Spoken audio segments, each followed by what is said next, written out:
datang orang-orang ya ngaku ahlu sunnah. Ngaku apa? Ahlu sunnah.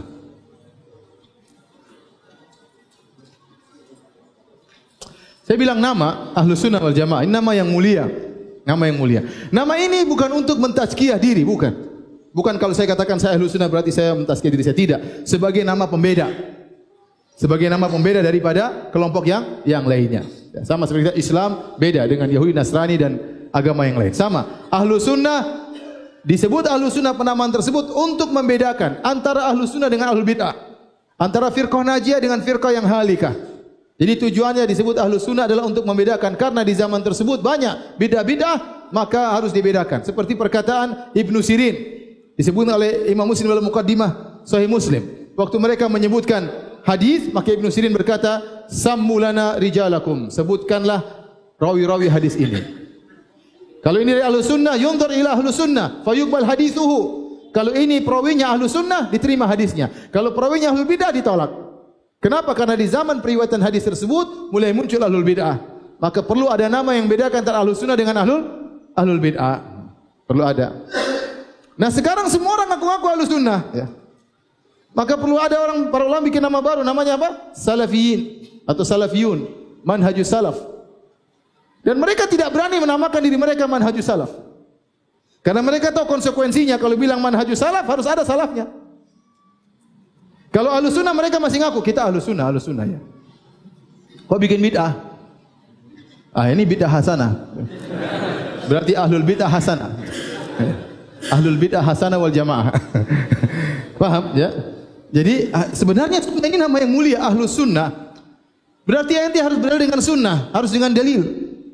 Bagaimana ente berakidah atau melakukan perbuatan yang tidak ada dalilnya? Bagaimana ente melakukan perbuatan yang tidak ada dalilnya? Kalau ente mengatakan ente ahlus sunnah, harusnya ente sibuk dengan sunnah-sunnah Nabi. Ya, ente harus memperjuangkan sunnah-sunnah Nabi. Tapi kalau ternyata yang ente perjuangkan amal yang utama yang ente lakukan bukan ajaran Nabi sallallahu alaihi wasallam, maka ente tidak dikatakan ahlus sunnah. Siapa yang mengatakan ini sunnah Nabi sallallahu alaihi wasallam? Enggak ada yang berani. Ya. Apakah ente lakukan di sunnah Nabi? Nabi pernah melakukannya, sahabat pernah melakukannya? Enggak ada. Terus ente mengatakan ente ahlus sunnah? Enggak bisa. Keyakinan ente ini, contohnya mengatakan Allah tidak di atas, tidak di bawah. Ini akidahnya Nabi bukan? Mana dalilnya? Satu saja hadis. Kita ahlus sunnah kita bawakan 1000 hadis, 1000 dalil bisa. Allah di atas. Ayat, hadis-hadisnya, perkataan sahabat banyak sekali, 1000. Ente mengatakan Allah tidak di atas, tidak di bawah. Allah tidak di mana-mana. Itu yang ngomong gitu siapa? Mana sunnahnya? Mana hadisnya? Sebutkan satu hadis Nabi, tidak ada. Terus ente bilang ente ahlus sunnah. Bagaimana? Jadi susah. Mereka ini mengatakan mereka ahlus sunnah sementara mereka tidak mengikuti sunnah-sunnah Nabi sallallahu alaihi wasallam. Tapi mereka tetap mengaku, ya sudah. Kita ada nama baru namanya manhajus salaf. Salafiyun, nisbah kepada para salaf. Mereka tidak berani. Karena mereka tahu kalau sudah bilang di atas manhaj salaf, konsekuensinya ada. Harus ada salafnya dan mereka tidak mungkin mengatakan salaf begini karena mereka mengatakan ini bid'ah jelas, tapi ini bid'ah yang apa? Hasanah ya. Jadi mereka tidak mau menambahkan diri mereka dengan manhajus salaf. Baik, jadi nama ahlus sunnah ini wal jamaah adalah untuk tamyiz.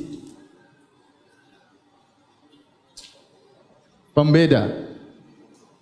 Ya. Bukan tazkiyah. Rekomendasi. Jangan ente mengatakan ente ngaku-ngaku salaf, ente kayak sudah benar aja. Saya belum benar, cuma saya senang di atas mandat salaf. Saya bukan mengatakan saya salafi berarti saya mau surga, bukan ada begitu.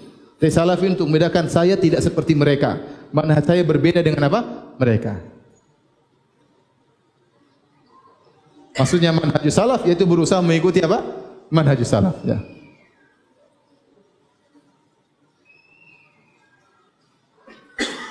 Berarti berusaha